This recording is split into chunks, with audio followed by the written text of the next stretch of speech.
I salute to the military. Today, Notre Dame will honor our nation's heroes and recognize ROTC students during the game. That's right. And 1987 Notre Dame graduate Bryan Fenton is a 4-star general. It's the highest rank for the Army, and Fenton is one of just 15 active Army generals to earn 4 stars. I had the chance to talk with him when he was on campus this fall, and he told me Notre Dame and Coach Lou Holtz changed his life. I think I was destined to come here. 4-star General Bryan Fenton is highly decorated, honored, and recognized at every level of the United States Army, from Ranger to Special Forces, and he was the assistant to the Secretary of Defense.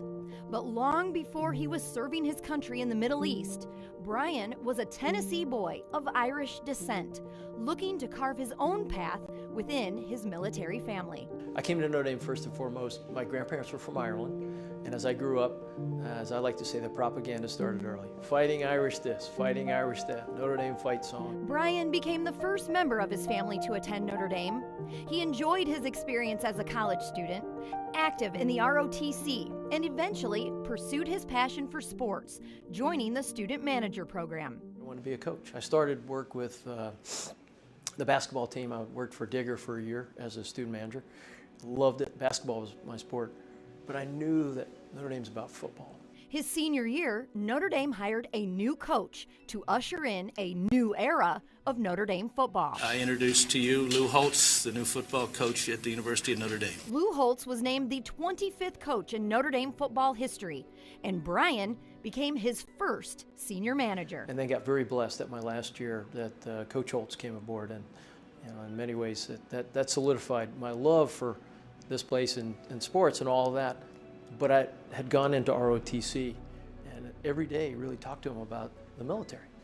He was a lieutenant and had done time and just espoused the value of service, that he'd learned so much in the military that made him a better football coach, that I thought that'd be a pretty good path. Bryan quickly earned the respect of his new coach. He was my senior manager. When I came here, a manager, but the manager at Notre Dame is different. I mean, they run everything. They handle everything. They're more important to me than an assistant coach. As we wrapped up our interview with Lou, Bryan was waiting out in the hallway, setting up a reunion of manager and coach. It's amazing. We love you. Here's a guy who finished the lower third of his high school class. You talking about me? Coach, you knew. You ran everything. No. My first year, it's unbelievable. Just one season spent together, but a lifetime of mutual respect was built. That time spent as team manager proved to be one of the most impactful years of Bryan's life. The value of high standards. He had high standards when he got here, and it probably jerked a whole bunch of heads around very quickly when he laid out I'll call them the Holtz rules of the road, the first meeting we had in the auditorium when he showed up. But his point also was, show up every day, do the right thing. General Fenton has given speeches around the world, and even back here in South Bend. From taking the stage at the Holtz's Heroes Brunch. So Coach, we're honored to be here. We're grateful you're here with us. To a private meeting with head coach Marcus Freeman. He takes Coach Holtz's words with him everywhere he goes. He'd always talk about credit, and that if you ever got credit for anything, it should really go back to your family.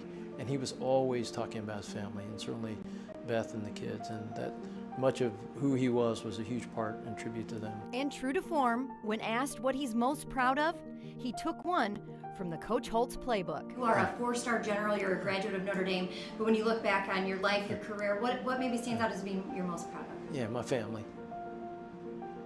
Simple as that. That's it. And my daughters, my wife, and my mom and dad, my family. Your family doing okay? They are. One daughter just graduated last year from here. She's in the military, and then I got a senior here right now. Oh. And she's thinking about the same thing. Crazy. How the hell do you afford it on the military salary? They went ROTC. Okay. So great to see the two together. General Fenton currently serves as the 13th commander of the U.S. Special Operations Command out of MacDill Air Force Base in Florida. Yeah, that's right. And General Fenton, he actually grew up in Tennessee, Knoxville, Tennessee, home of the Volunteers. He actually worked at Neyland Stadium selling concessions. And get this, in high school, he was a freshman. The Vols were hosting Notre Dame. Bryan was so excited, he ran down to shake hands with the Irish players, and he talked with then University Vice President Father Edmund Joyce. Those moments were so meaningful that it sort of helped to lead him to becoming a student here at Notre Dame. And don't want to mention this, but the Irish, they did lose that game, but who cares about